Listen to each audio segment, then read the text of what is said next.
And then like so in when you're coming up in the pro ranks, what are your thoughts on boxing just in general, like in people coming in the pro ranks? Because a lot of people think like a lot of pro boxers have like a bit of a, like they're a little bit easier fights in the beginning, if you get what I mean. You know, Yeah. is that like, I mean, what are your thoughts on that? Like, is it because the people want or the coaches want their fighters to be ready and just be sure, or like what do I do you think it feel, is that way? And yeah, if it is, I why? feel I think fighting in general, all disciplines, if as a coach you have to be smart in how you match your fighter, at least for the first 10 fights. I feel, you know, it depends, like if you get, super talents like Lomachenko, where he was fighting for a world title on his third fight or second fight or whatever it was, but he had 2 gold medals.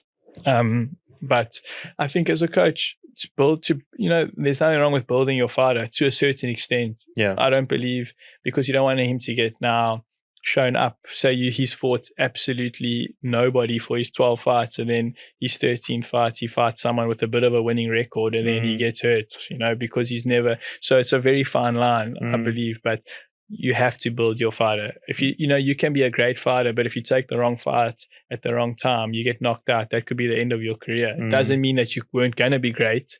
It's just it was the wrong fight. It's so important, the timing of your fights, So if someone's transitioning from an amateur fight, an amateur background, it's his pro debut, and he's got potential, sometimes you think guys have a record of 8 fights and 6 losses and maybe 2 wins or 2 draws.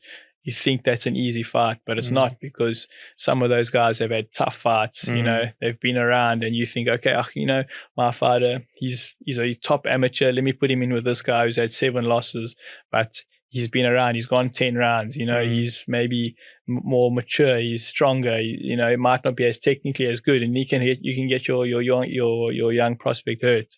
So I just think you have to, even in MMA, I believe, or any combat sport, you have to build your fighter to a point, I believe. Hey guys, if you enjoyed that clip, I've got another one for you over here and over here. Please don't forget to subscribe over here, and have a look at my other socials down in the description box below. Thanks for watching.